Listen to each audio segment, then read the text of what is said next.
সুপ্রিয় দর্শক, শুভেচ্ছা নেবেন। আশা করি ভালো আছেন সবাই। চ্যানেল জেড আয়োজিত নিয়মিত সংবাদ বিশ্লেষণ অনুষ্ঠান জেড ফোকাসে আপনাদের আমন্ত্রণ জানাচ্ছি।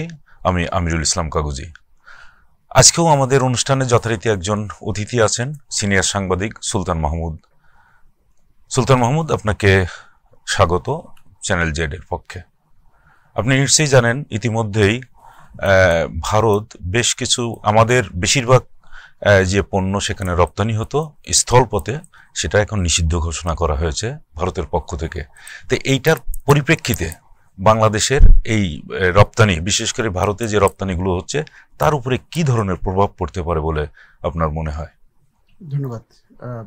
প্রথমেই বলতে লাগবে যে বাংলাদেশ এবং ভারত ভৌগোলিক কারণেই আমরা পাশাপাশি রাষ্ট্রের সুবাদে যেখানটাতে আমাদের স্থলপথে ব্যবসা বাণিজ্য করবার সুযোগ ছিল, সেই জায়গাটাতে একটি ব্যারিয়ার তৈরি করে দেয়া হলো এই নিষেধাজ্ঞার মধ্য দিয়ে।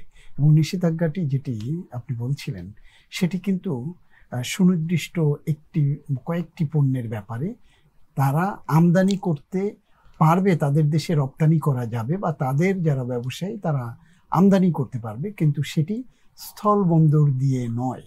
এটি একটি ব্যারিয়ার তারা দিয়েছে। আপনি এর আগে দেখবেন যে ট্রান্সশিপমেন্ট একটি সুবিধা ছিল, সেই সুবিধাটাতেও রহিত করেছে তারা, সেই সুবিধাটাকেও রহিত করেছে। ট্রান্সশিপমেন্ট সুবিধা বলতে আমাদের এখান থেকে পণ্য ইন্ডিয়ার বাজারে হয়ে ইন্ডিয়ার পথ ব্যবহার করে আকাশ পথে আমাদের যে রপ্তানি বাজার, সেখানটাতে আমরা রপ্তানি করতাম, কারণ আমাদের বাই এয়ারে আমাদের এখান থেকে যে কস্ট হয় তার চেয়ে ওদের ওখানকার খরচটা আমাদের কম হয়। তো সেই কারণে যেহেতু পণ্য, তো যত কস্ট কম হবে তত বিক্রয় মূল্য কম হবে, যত বিক্রয় মূল্য যখন কম হবে তখন যে দেশে এটি বিক্রি হবে বা যারা ইম্পোর্টার, সেখানে প্রতিযোগিতামূলক দরে আমাদের জায়গা থাকবে। তো সেই জায়গাটাতে একটি হোঁচট কিন্তু প্রথমে ট্রান্সশিপমেন্টের মাধ্যমে বন্ধ করবার মাধ্যমে সেটি হয়েছে। দ্বিতীয় দফায় এসে যেটি গত শনিবারে যেটি করলো ভারত, সেটি হলো তাদের দেশে আমরা যে পণ্য রপ্তানি করি তার একটি বড় অংশ কিন্তু তৈরি পোশাক। সে তৈরি পোশাক এবং প্লাস্টিক পণ্য আপনি যদি একটু খেয়াল করে দেখেন যে পার্শ্ববর্তী দেশ হওয়ার সুবাদে আমরা যে স্থলবন্দর করে যে ব্যবসাগুলো করি তাদের সাথে, তো সেই জায়গাতে ভারত থেকে আমাদের আমদানি এবং আমাদের দেশ থেকে ভারতের রপ্তানি, এই যে আমদানি এবং রপ্তানি উভয় দেশের পক্ষে মধ্য দিয়ে, এর মধ্যে কিন্তু বাংলাদেশ, যদি আপনি সরকারি হিসেব বলেন, সেই হিসেবেই আপনি দেখবেন যে 10 গুণের বেশি আমরা ভারত থেকে আমদানি করি, আর ভারত আমদানি করে 10 ভাগের 1 ভাগ আমাদের কাছ থেকে আমরা রপ্তানি করি। সেই জায়গাটাতেও আপনি গত 3 দশকের যদি একটু পেছন ঘেটে দেখেন, তাহলে দেখবেন যে ভারতের বাজারে আমাদের যে সমস্ত পণ্য রপ্তানি করবার সুযোগ এবং সুবিধা এবং বাজার আছে, সেই জায়গাগুলোতে কিন্তু ভারত বারবার বিভিন্ন সময়ে তারা অবস্ট্রাগল ক্রিয়েট করেছে। কিভাবে ক্রিয়েট করেছে? একটি হলো আমাদের WTO ওয়ার্ল্ড ট্রেড অর্গানাইজেশনের যে চুক্তি, আমাদের যে আন্তর্জাতিক সংগঠনের সাথে চুক্তি, বিশেষ করে আমাদের এই পাশ্চাত্যের দেশগুলোর সাথে বা আমাদের এই দক্ষিণ এশিয়ার দেশগুলোর সাথে, যে উন্নত বিশ্বের বা অন্যান্য দেশের সাথে যে চুক্তি WTOর আলোকে। আরেকটি হলো বাইলেটারাল ট্রেড, আমরা যেটাকে বলি দ্বিপাক্ষিক বাণিজ্য। সেই দ্বিপাক্ষিক বাণিজ্যও কিন্তু ভারতের সাথে আমাদের যে দ্বিপাক্ষিক চুক্তি রয়েছে, সেই চুক্তির আওতায় কিন্তু আমরা অনেক পণ্য সেখানে আমাদের দেশে যেটা উৎপন্ন হয় সেটির বাজার রয়েছে। বিশেষ করে আমাদের এই যে মেঘালয়, মিজোরাম, আপনি এই পাশ থেকে আগরতলা, আসাম, এই জায়গাগুলোতে যদি বলেন, আমাদের পণ্যের যথেষ্ট চাহিদা সেখানটাতে রয়েছে।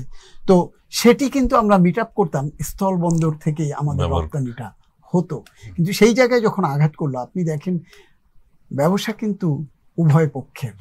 আজকে ভারত একেবারেই রাজনৈতিক কারণে পতিত সরকারকে, পতিত যে রাজনৈতিক দল, তাদেরকে সমর্থন এবং তাদের পক্ষে অবস্থান নিয়ে একটি রাষ্ট্রের বিপক্ষে যে দাঁড়িয়েছে সেটি আবার শুধু রাজনৈতিক জায়গা থেকে নয়, ব্যবসা বাণিজ্য বিনিয়োগের জায়গা থেকেও তারা আরেকটি প্রতিবন্ধকতার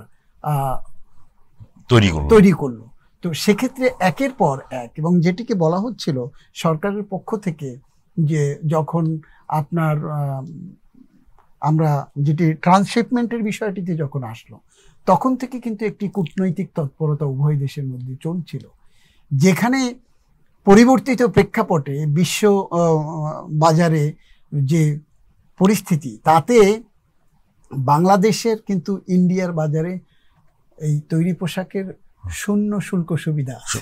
রাইট, আরো বেশ কয়েকটি পণ্যের উপরে শুল্ক সুবিধা শূন্য। তো সেই শূন্য শুল্ক সুবিধা আরো যেগুলোর মধ্যে শুল্ক সুবিধা আছে, সেগুলোর মধ্যে একটা কথা বলতে হয়, এখানে শুভঙ্করের ফাঁকি আছে অনেকটা। কারণ আমি যদি অতীত দেখি, বাংলাদেশের দ্বিপাক্ষিক যে বাণিজ্যিক চুক্তি, বাণিজ্য মন্ত্রণালয় একটু তাদের বাণিজ্য মন্ত্রণালয় G2G যে চুক্তিটা হয়, সেই চুক্তি যদি আপনি আওয়ামী লীগের সরকারের প্রথম মেয়াদে যদি 96 থেকে 2001 সেই সময়কার একটা চুক্তি আমি একেবারে নিজে চোখে দেখেছি, সেখানটাতে এমন সব পণ্যকে শুল্ক সুবিধা দেয়া হলো যেটি বাংলাদেশি অন্য দেশ থেকে ইম্পোর্ট করে চাহিদা মেটায়। যদি মনে করেন, আর এমন কিছু পণ্য আছে যেটি বাংলাদেশের উৎপাদন সক্ষমতাই নাই, যেমন এরোপ্লেন, বাংলাদেশ ইন্ডিয়ার বাজারে যদি রপ্তানি করে তখন শূন্য শুল্ক সুবিধা।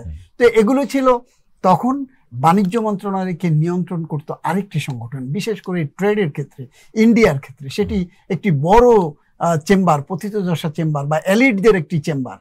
হ্যাঁ, সেখানে একজন সাবেক আমলা সেটির মুখ্য ভূমিকায় ছিলেন, এবং বাণিজ্য মন্ত্রণালয়কে যে কাগজটি তৈরি করে দিতেন ওই চেম্বার থেকে, সেটি বাণিজ্য মন্ত্রণালয় সই স্বাক্ষর করে ইন্ডিয়াকে পাঠিয়ে দিত। অর্থাৎ সমস্ত সুবিধা হচ্ছে ভারতের পক্ষে, সব সুবিধা ভারতের পক্ষে, যেটি সেই সময় কোনো বার্গেনিং করার কোনো সুযোগ ছিল না, যেটিকে মাঝখানে বেগম খালেদা জিয়া সরকারের মাঝে এসে সেটিকে কতগুলো উইন উইন সিচুয়েশনে আসবার একটি প্রচেষ্টা আমরা তখন দেখেছি। যদিও ভারতের সাথে আমাদের বাণিজ্যে উইন উইন সিচুয়েশন আনাটা খুবই দুরূহ, কারণ আমরা অনেক ক্ষেত্রেই ভারত থেকে, যেহেতু আমার নেইবার, স্থলপথে দ্রুত সময় আনা যায়, তো সেই ক্ষেত্রে আমরা সময়ের বিবেচনায়, দামের বিবেচনার চেয়েও সময়ের বিবেচনায় আমরা কিন্তু সেই জায়গাতে বেশি প্রায়োরিটি দিয়ে থাকি, বেশি অগ্রাধিকার দেওয়ার কারণে একই পণ্য আমি যদি মিয়ানমার থেকে আনি, আমি যদি নেপাল থেকে আনি, আমি যদি ভুটান থেকে আনি বা পাকিস্তান থেকে আনি, সমুদ্রপথে আনতে যে পণ্য আমি ভারত থেকে আনতে 5 দিনে বা 7 দিনে পারবো, সেই পণ্য পাকিস্তান বা মিয়ানমার বা বার্মা এই জায়গাগুলো থেকে যদি আমি আনতে চাই, তাহলে নট লেস দ্যান 20 ডেজ, 20 দিনের নিচে আনা সম্ভব না। তো আমরা আমাদের আপৎকালীন অনেক সময়, আপৎকালীন সময় আমরা কি করি, যে তাৎক্ষণিক প্রবলেম সলভ করা, বিশেষ করে যদি কমোডিটি পণ্যের কথা যদি বলেন আপনি, সেক্ষেত্রে চাল হতে পারে, সেক্ষেত্রে আলু হতে পারে, সেক্ষেত্রে পেঁয়াজ হতে পারে, সেক্ষেত্রে আমরা ডিমের ক্ষেত্রেও দেখেছি যে তাৎক্ষণিক সংকট মোকাবেলা করবার জন্য, যেহেতু আমার একেবারেই নেইবার, আমি স্থলবন্দরকে আমরা বেছে নিই, এবং ভারত জেনে শুনে সেটিকে খুব সূক্ষ্মভাবে কাজে লাগায় বাংলাদেশের বিপক্ষে। কেমন কাজে লাগায়?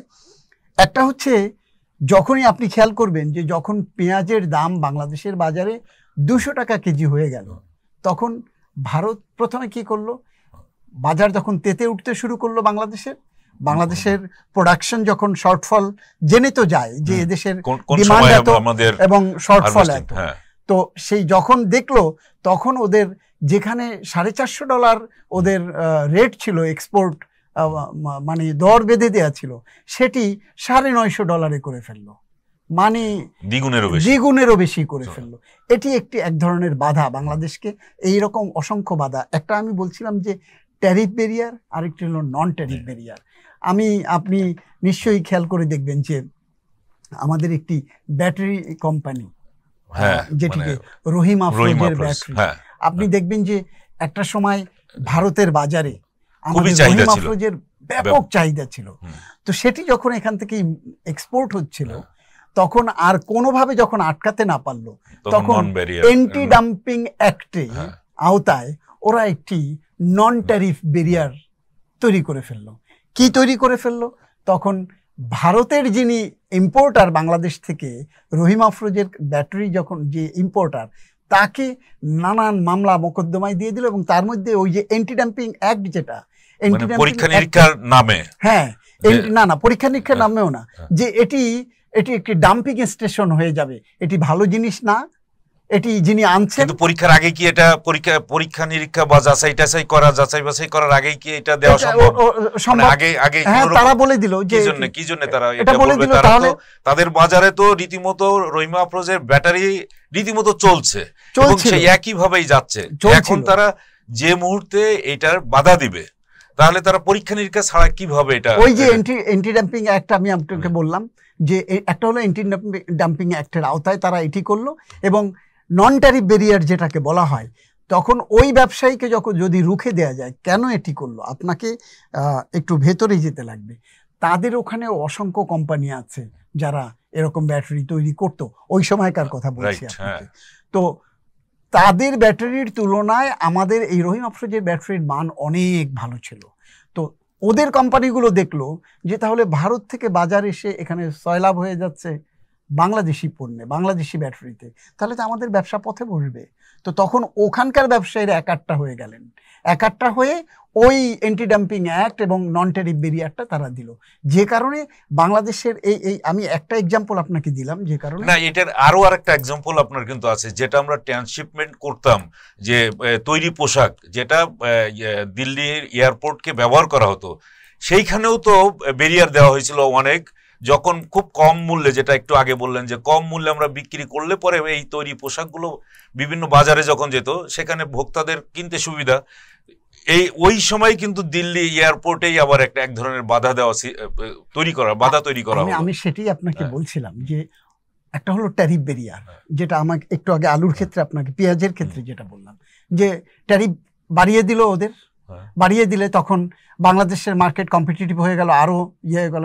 এখন যে পেঁয়াজ ইন্ডিয়ার বাজারে 16 টাকা বিক্রি হতো, তো এটির এক্সপোর্ট ভ্যালু তারা ঠিক করে দিল $950। তো 950 হচ্ছে 16 টাকা 32, 40, 42 টাকা হয়ে দাঁড়ায় ওদের মার্কেটে। সেটি বাংলাদেশের মার্কেটে আসতে আসতে সেটি হয়ে যায় আরও 100, আরও সেখানে 50 টাইম আমাদের ভিতরে নানান কলা কৌশলে বেড়ে যায়, আরও পচনশীল পণ্য। তো যাতে কম্পিটিটিভ পণ্য বাংলাদেশ না পায়, এবং বাধ্য হয়ে যে শর্টেজ যখন হয়েছে, তাৎক্ষণিক রিমেডি হলো পার্শ্ববর্তী দেশ থেকে, স্থলবন্দর থেকে আনা, এবং সেটি আনতে আনতে আমাদের মার্কেট কিন্তু একটা পর্যায়ে, আপনি নিশ্চয়ই খেয়াল করবেন যে 23-এ সম্ভবত এটি একেবারে অসম উচ্চতায় গিয়ে দাঁড়ায়, এবং সরকার শেষ পর্যন্ত গিয়ে যখন ভারত আমাদের সাথে এই ট্যারিফ ব্যারিয়ারটা এভাবে করলো, তখন কিন্তু ভারত আমাদের দেশ বিভিন্ন জায়গা থেকে দীর্ঘ পথ পাড়ি দিয়ে সমুদ্র পথেই পেঁয়াজ এনে তখনকার সংকট মিটিয়েছে। তো এবার যেটি করলো, এই যে এখন নতুন করে স্থলবন্দর ব্যবহারের ক্ষেত্রে আপনি যেটি বলছিলেন যে সমস্যা কি হবে, আসলে তো সমস্যা একটা হবে, সমস্যা হবে যে এটি হলো, প্রথম কথা হচ্ছে দুদেশের মধ্যে যে বন্ধুত্বপূর্ণ সম্পর্ক আমরা বলে থাকি, আমরা ভারতকে বন্ধু প্রতিম দেশ হিসেবে নানান সময় বলে এসেছি, এবং ভারতের যখন যেটি দরকার আমাদের বুক চিড়ে কিন্তু দেশের মাঝখান থেকে আমরা কিন্তু তাদেরকে তাদের 7 সিস্টার ব্যবহার করবার আমরা করিডোর আমরা কিন্তু দিয়েছি। আমাদের মংলা পোর্ট আমরা তাদের সুবিধার্থে ব্যবহারের যত পথ আছে আমরা নিয়ন্ত্রণও তাদের হাতে তুলে দেওয়া হয়েছে। তাদের সুবিধার্থে আমাদের টাকায় তাদের রেল লাইন পর্যন্ত পোর্টের সাথে তাদের পণ্য পরিবহনের ব্যবস্থা করে দিয়েছি। আপনি যদি আখাউড়া দিয়ে দেখেন, তাদের পণ্য ব্যবহারের জন্য আমরা কিন্তু সড়ক আমরা টাকা ঋণ করে তাদের সড়ক করে দিয়েছি। এটি কিন্তু বন্ধুত্বের সম্পর্ক সুদৃঢ় সুসংহত করবার জন্য। কিন্তু পক্ষান্তরে আমরা কি পাচ্ছি? পক্ষান্তরে পাচ্ছি একের পর এক ব্যারিয়ার তৈরি করছি। এখন দেখেন, যখন আওয়ামী লীগ সরকারের পতনের মধ্য দিয়ে শেখ হাসিনা সেখানে গিয়ে আশ্রয় প্রশ্রয় নিলেন, শুধু শেখ হাসিনা না, শেখ হাসিনা এবং তার পাশের যারা এমপি মন্ত্রী বা আত্মীয় স্বজন বা দুর্নীতি অন্যায় অনাচার অবিচারের সাথে যারা সম্পৃক্ত ছিল বা চোরতন্ত্রের যারা সদস্য ছিল, তারা কিন্তু সব সেখানে অধিকাংশ সেখানে গিয়ে আশ্রয় নিয়েছে। আশ্রয় নেওয়ার পর এখন একের পর এক ব্যারিয়ার, হুমকি ধামকি আপনি যদি দেখেন, এরপর এসে কি করলো, এখন কি করছে? পুশিন করা, বাংলাদেশে বাংলাদেশি নাগরিকের নামে বাংলা ভাষাভাষী মানুষকে বাংলা ভাষাভাষী মানুষকে বিভিন্ন পোর্ট থেকে বিভিন্ন স্থলবন্দর থেকে যখন আর পারছে না তখন সুন্দরবনের চরে পর্যন্ত ফেলে রেখে যাচ্ছে। এটি একটি একের পর এক চাপ অব্যাহত রেখেছে শুধুমাত্র একটি দেশের বিপক্ষে গিয়ে শুধুমাত্র একটি রাজনৈতিক দলকে শেল্টার দিতে গিয়ে। আমি মনে করি এবার যে ভারত যে এই যে নতুন করে পণ্য একের পর এক ব্যবসায়িক যে ব্যারিয়ার তৈরি করছে সেটিও এক ধরনের। আপনার কাছে কি এই ধরনের কোনো ইনফরমেশন আছে যে এই যে সমস্যা যে সংকটটা তৈরি হলো এই স্থলবন্দর নিষিদ্ধ করার কারণে, তো দুই দেশের মধ্যে বিশেষ করে বাংলাদেশ এবং ভারতের মধ্যকার সরকারি পর্যায়ে কোনো রকম কি উদ্যোগ গ্রহণ করা হচ্ছে যে এই অন্তত আপাতত এই সমস্যার সমাধান করার ক্ষেত্রে?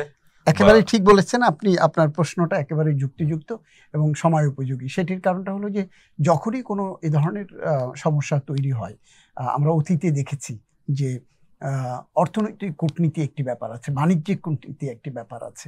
তো সেই জায়গাগুলো কিন্তু সরকারের পক্ষ থেকে উদ্যোগ নেওয়া হয়। আনফর্চুনেটলি আমি বলবো যে অনাকাঙ্ক্ষিতভাবে পররাষ্ট্র মন্ত্রণালয়ের পক্ষ থেকে যে উদ্যোগগুলো যেভাবে নেওয়া হয়, যিনি ইনিশিয়েট করেন, যে দপ্তরে আমাদের পররাষ্ট্র মন্ত্রণালয়ে একটি অস্থিরতা চলছে, পররাষ্ট্র সচিবকে কেন্দ্র করে একটি অস্থির অবস্থা চলছে। আমি গতকালকে যেটুকু শুনেছি, পররাষ্ট্র উপদেষ্টা ইতিমধ্যেই সরকার প্রধান সহ সংশ্লিষ্ট যারা তাদের সাথে কথা বলেছে। এক্সপোর্ট প্রমোশন ব্যুরো যারা আমাদের রপ্তানি উন্নয়ন কর্তৃপক্ষ আমরা যাদেরকে বলে থাকি, সেটির যিনি ডিজি আনোয়ার সাহেব, উনি কিন্তু গতকালকেই যারা রপ্তানিমুখী ব্যবসার সাথে জড়িত তাদের সাথে বৈঠক করেছেন। ব্যবসায়ীদের একটি উদ্বেগ তারা রপ্তানি উন্নয়ন ব্যুরোর চেয়ারম্যানকে জানিয়েছেন এবং ব্যুরোর পক্ষ থেকে সরকারের সংশ্লিষ্ট মহল, বিশেষ করে বাণিজ্য মন্ত্রণালয় এবং বাণিজ্য উপদেষ্টা কিন্তু বলেছেন যে আমরা জেনেছি বিষয়টি, আমরা কত সুরাহা করা যায়, আমরা নিশ্চয়ই সুরাহার পথে হাঁটবো। এটি আরেকটি জিনিস আপনার মনে হয় খেয়াল করেছেন, এই যে পণ্য বোঝাই দেখেন অনেক 50টা ট্রাক 3টা স্থল বন্দরে ওই দিক থেকে এসে আটকা পড়ে গেছে। তারা নিষেধাজ্ঞা দিয়েছে হলো শনিবার, আজকে হলো সোমবার, মানে 2 দিনের মধ্যে যারা এই মাল বোঝাই করে ট্রাক আনছে এখন কিন্তু সেখানে আটকে দিয়েছে। কোনো রকম পূর্ব ঘোষণা ছাড়াই কিন্তু এটা আটকে দিয়েছে এবং এর কারণে 2 দেশের ব্যবসায়ী কিন্তু একটা সমস্যায় পড়বে। না, এখানে শুধুমাত্র দেখেন ব্যবসা না, এখানে আর্থিক অনেকগুলো বিষয় সংশ্লিষ্ট, শুধু একজন ব্যবসায়ীর ক্ষেত্রে না। এখানে ব্যাংক আছে, ইন্স্যুরেন্স আছে, পরিবহন আছে, অনেকগুলো এন্টিটি এর সাথে যুক্ত। এখন ইন্ডিয়ার পক্ষ থেকে যখনই ঘোষণাটা দিয়েছে, সেই রাষ্ট্রের যারা তাদের ভেতরকার আপনি যদি বলেন যে বাংলা বন্ধ বলেন বা অন্যান্য চ্যাংরা, না ওদেরটা ওটা বাংলা বন্ধ আছে, তারপরে এই যে আমাদের পেট্রাপোল আছে, হ্যাঁ। তো এই পোর্টগুলোতে কি করেছে ওরা? তো ওদের অর্ডার এক্সিকিউট করেছে। তো যে পণ্যটা পথে ছিল, যে অর্ডারটা যখন স্থলবন্দরে এসে ওদের পৌঁছেছে, ওরা তো তখন সেটিকে এক্সিকিউট করবে। আর আমাদের যে পণ্যটা স্থলবন্দরে পৌঁছানোর পথে ছিল, পৌঁছেছে, তার আগেই ওদের কাছে আদেশ যখন পৌঁছে গেছে, তখন ওরা তো ওদের স্থলবন্দর কর্তৃপক্ষের আদেশ তো ওদেরকে মানতে লাগবে। কিন্তু হোঁচট খেয়েছে যারা এখান থেকে পণ্য নিচ্ছিল। আপনি যথার্থ বলেছেন যে এতে ক্ষতির মুখে কিন্তু শুধু বাংলাদেশ পড়বে না, ওদের যারা ব্যবসায়ী তারাও তো পড়বে, কারণ ওরা ইম্পোর্ট এখান থেকে, ওরা এলসি খুলেছে, এলসির এগেইনস্টে তৈরি পোশাক বলেন, আমাদের প্লাস্টিক পণ্য বলেন, এই যে প্রাণ আরএফএল, তারপরে আপনি তুলার কথা বলেন, কিছু খাদ্য পণ্য আছে পপুলার আমাদের বাংলাদেশ থেকে। মনে করেন যে আমাদের সাবান, আমাদের চিপস, হ্যাঁ, আমাদের যেটিকে আমরা বলি ইন্টারমিডিয়েটারি পণ্য, আমরা যেটা ওদের কাছ থেকে এনে ফ্রিশ প্রোডাক্ট আবার ওদের ওখানটায় আমরা রপ্তানি করি, সেরকম কিছু পণ্য আছে। পণ্যের বাস্কেটটা খুব বড় না, ইন্ডিয়ার বাজারে আমাদের পণ্যের বাস্কেটটা খুব বড় না। তবে পার্শ্ববর্তী দেশের হিসেবে তাদের যে কনজিউমার, আমাদের পণ্যের মান, গুণগত মান এবং দামের কারণে সেই জায়গায় কিন্তু চাহিদা তৈরি হয়েছে। ভারতের বিভিন্ন মার্কেটেই তো বিশেষ করে এই যে প্রাণ, আরএফএল বা যাই বলেন না কারণ এগুলো খুবই জনপ্রিয় এবং সেখানকার বহু ওই টিভি চ্যানেলগুলোতে দেখলেই বোঝা যায় যে কি পরিমাণ তাদের ওখানে চাহিদা। বিজ্ঞাপন কোনো অনুষ্ঠান তারা নিজেরাই স্পন্সর করে আমাদের এখান থেকে কোম্পানি। এবং দেখবেন আবাসন বলছি না, আপনার যেটিকে বলে আমরা ফার্নিচার, আসবাবপত্রও কিন্তু আমাদের এখান থেকে ওই দেশে এক্সপোর্ট হয়। এবং সেই আসবাবপত্র আমাদের দেশের নাম করা 2-3টি বড় কোম্পানির আসবাবপত্রের স্পন্সরে কিন্তু ওদের টিভি চ্যানেলে অনুষ্ঠান চলে। এবং এখান থেকে আমাদের সেই আসবাবপত্রের গুণগত মান, স্থায়িত্ব এবং দামের কারণে সেখানটাতে খুব পপুলার। তো এই জায়গাগুলোতে কিন্তু উভয়মুখী সমস্যা তৈরি হবে। যেমন ভারতের ব্যবসায়ীদের সংকট তৈরি করবে, তেমনি বাংলাদেশের ব্যবসায়ী এক্সপোর্টের বাজারে তো হবেই। আপনি নিশ্চয়ই খেয়াল করবেন যখন বাংলাদেশের রাজনৈতিক প্রেক্ষাপট পরিবর্তন হলো, ভারত হঠাৎ করে বাংলাদেশিদের ভিসা দেয়া বন্ধ করে দিল। তো ভিসা দেওয়ার বন্ধ করার ফলে সবচেয়ে বড় আঘাত কিন্তু ভারতেই পড়েছে। এবং কলকাতার বিভিন্ন হোটেল কেন, আপনি বাজার, আপনি যদি নিউ মার্কেটের কথা বলেন, চিকিৎসা হাসপাতালগুলোতে রোগী নাই, মার্কেটে কোনো ক্রেতা নাই, তো আবাসিক হোটেলগুলোতে কোনো বর্ডার নাই, সেখানটাতে অতিথি নাই। তো এরকম একটি হাহাকার অবস্থা কিন্তু আমরা সেখানটাতে দেখেছি। তো সেক্ষেত্রে কি বাংলাদেশ সেই চিকিৎসা বা আবাসন বা মার্কেটিং কোনোটা আটকে আছে? সেটি কেউ সিঙ্গাপুরে চিকিৎসার ক্ষেত্রে চিকিৎসার একটি দ্বার উন্মোচিত হয়েছে, একটা নতুন দ্বার উন্মোচিত হয়েছে। এবং দেখেন এখন যারা ইন্ডিয়াতে যেত, ভারতে যারা যেত, তারা সব ব্যাংককে চলে যাচ্ছে, চীনে চলে যাচ্ছে, তারপরে আপনার মালয়েশিয়াতে চলে যাচ্ছে। ডাইভার্সিফাইড হয়ে গেছে, কিন্তু একমুখী ছিল সেটি এখন বহুমুখী হয়ে গেছে। এবং এখন কিন্তু কম্পেয়ার করছে যে ইন্ডিয়াতে চিকিৎসা এইসব দেশগুলোতে একটা সুযোগ উন্মোচিত হয়েছে। তো আমার মনে হয় যে পার্শ্ববর্তী দেশ হিসেবে এরপরও আমি বলবো যে নিশ্চয়ই সরকারের পক্ষ থেকে কূটনৈতিক তৎপরতার মধ্য দিয়ে এই যে একের পর এক প্রতিবন্ধকতা, সেই প্রতিবন্ধকতাগুলো, এই প্রতিবন্ধকতা যে তৈরি করছে ভারত এইটা করার মধ্য দিয়ে আমরা কিন্তু ইতিমধ্যে দেখতে পাচ্ছি যে ভারতকে বাদ দিয়েই শ্রীলঙ্কা তার মতো করেই চলছে, মালদ্বীপের মতো ছোট্ট একটা দ্বীপ রাষ্ট্র, সেও কিন্তু একেবারে ভারত থেকে মুখ ফিরিয়ে নিয়ে চলে গেছে। তাহলে বাংলাদেশ এখন এই যে একটা ব্যারিয়ার সৃষ্টি করে দিল ভারত, এর মধ্যে দিয়ে কি বাংলাদেশ নতুন বাজার সৃষ্টি করতে পারবে না? কেন পারবে না? আপনি দেখেন বাংলাদেশের এক্সপোর্ট মার্কেটটা কত বড়। আপনি যদি তৈরি পোশাকের কথাই বলেন, যে টোটাল এক্সপোর্ট, সেই টোটাল $50 বিলিয়ন লক্ষ্যমাত্রা নিয়েছে Bangladesh garments manufacturer and exporter association, আমরা যেটাকে সংক্ষেপে বিজিএমইএ বলে থাকি, বারবার বলেছে। তো সে তুলনায় ক টাকার পণ্য যায় ভারতের বাজারে, তো ক টাকার তৈরি পোশাক যায় আপনার। বাংলাদেশের পণ্যের গুণগত মান এবং তার স্থায়িত্ব এবং তার দাম, এটি কম্পিটিটিভ বলেই পাশ্চাত্যের বাজারে ভারতের চেয়ে কিন্তু বাংলাদেশের বাজার অনেক এগিয়ে। তো সেক্ষেত্রে ভারত যদি ভারত যদি এগিয়ে না থাকবে, বাংলাদেশ যদি এগিয়ে না থাকবে, বাংলাদেশ থেকেই কিন্তু এই তৈরি পোশাক যাচ্ছে হলো ভারতে। তারা নিচ্ছে শুধুমাত্র এই বাজারে কম মূল্যে পাচ্ছে এবং ভালো জিনিসটা পাচ্ছেই বলে আজকে ভারতের বাজারে বাংলাদেশের তৈরি পোশাকের এত চাহিদা। আমি আপনাকে ছোট একটা গল্প বলি। একবার ইন্ডিয়া থেকে আমি গিয়েছি বাই এয়ারে ইন্ডিয়াতে। তো সেখান থেকে আমি বেনাপোল হয়ে ফিরছিলাম। তো আমার সাথেই কিছু পর্যটক, তারা ব্যাগ ভর্তি করে, ওদের ওখানে একটা কিনলে 2টা ফ্রি এরকম একটা অফার দিয়ে থাকে ওরা সবসময়। তো ওখান থেকে বেশ কয়েকটা শার্ট কিনে নিয়ে এসছে, যিনি আমার পেছনেই ছিলেন। তো বর্ডারে, বেনাপোল বর্ডারের যারা চেকার বা চেকপোস্টে যারা আছেন, তারা খুব হতাশা ব্যক্ত করে বলছে ওই বর্ডারকে, দাদা আমরা আপনাদের একটি শার্টের কত অপেক্ষায় থাকি, বাংলাদেশি একটি শার্ট পরবো, আর আপনারা এখান থেকে শার্ট কিনে নিয়ে যাচ্ছেন। খুব বিস্মিত যে বাংলাদেশের শার্টের কত কদর তাদের কাছে। তো ওই বর্ডার বলল যে দেখেন আপনাদের দেশে গিয়েছি, কিছু তো কিনতে মন চায় তাই কিনেছি। হ্যাঁ, কিন্তু ওই যে ইন্ডিয়ান যে নাগরিক বা ওই চেকপোস্টে যিনি ছিলেন, খুব বিস্মিত হলেন যে ইন্ডিয়া থেকেও বাংলাদেশিরা পোশাক কেনে। কারণ বাংলাদেশের পোশাকের অপেক্ষায় আমরা মুখিয়ে থাকি যে কত ভালো মান, কত সস্তা, কত সুন্দর প্রোডাক্ট। সেক্ষেত্রে ইন্ডিয়া থেকে, মানে দেশের ভেতরে, ওদের দেশের ভেতরের মানুষের বাংলাদেশের পোশাক, বাংলাদেশের পণ্য সম্পর্কে আপনি যদি বলেন যে সাবান, যেটা অ্যারোমেটিক সাবান, সেটি খুব দাপিয়ে বেরিয়েছে।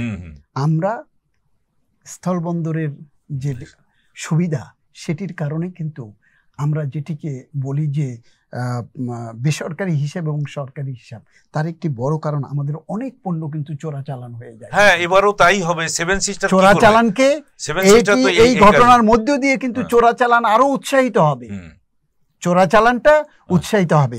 চোরা কারবারিরা আপনি দেখবেন যে ওখান থেকে আসে এবং এখান থেকেও যায়।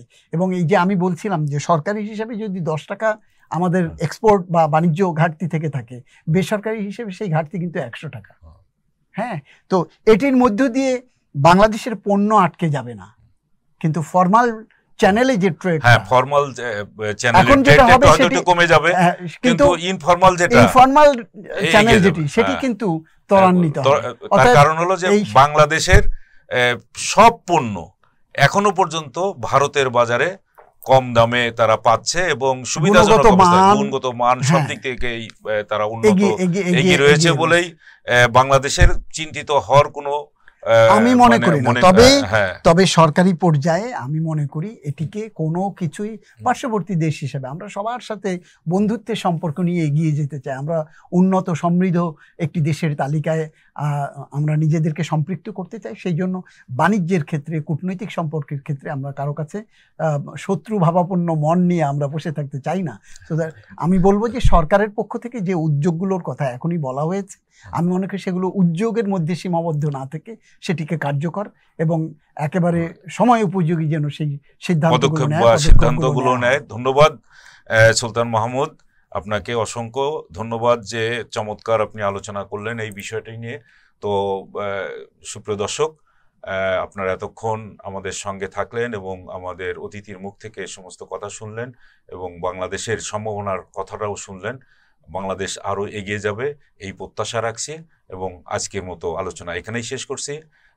পরবর্তীতে আবার আপনাদের সঙ্গে দেখা হবে। ততক্ষণ চ্যানেল জেড এর সঙ্গেই থাকুন। ধন্যবাদ সবাইকে।